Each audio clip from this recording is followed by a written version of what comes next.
Ngayon, ipapakita ko sa inyo kung paano gumawa ng isang Dalgona coffee. Dahil alam mo na, sa ngayon ay mainit ang panahon, so parang crave uminom ng malamig. Pero, malamig man yon, may pang slimming pa din. So, gagamit tayo ng Cryolipo Coffee. O, diba? And milk, then sugar. So, yun lang.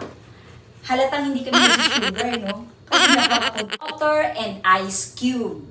So, kaysa pupunta tayo sa labas, na hindi naman talaga tayo pwedeng lumabas, so gagawa na lang tayo ng Dalgona coffee dito sa sarili nating bahay.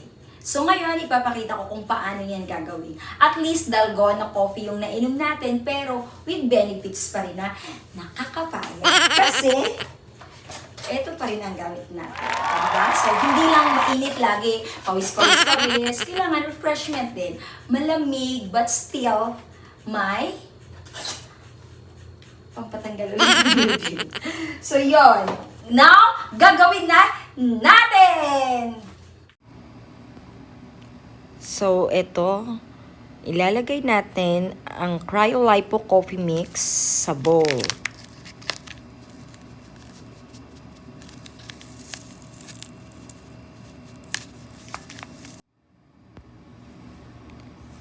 Then, lalagyan natin ng 2 kutsarang brown sugar.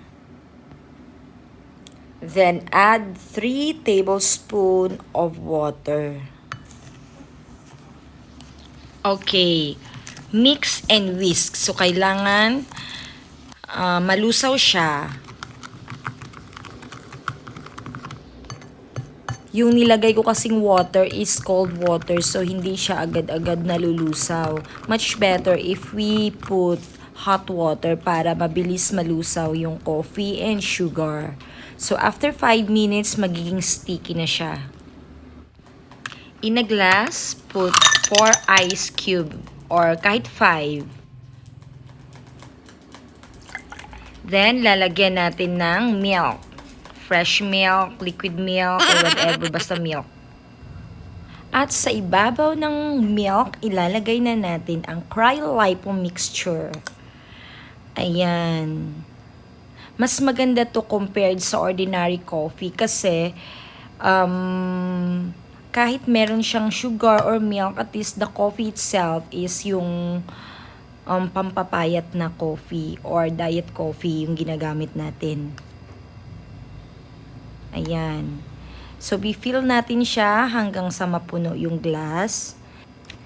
So, eto. Ganito lang siya kasimple ang gawin.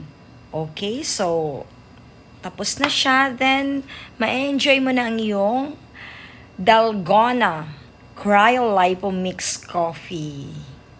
Yan. Sarap.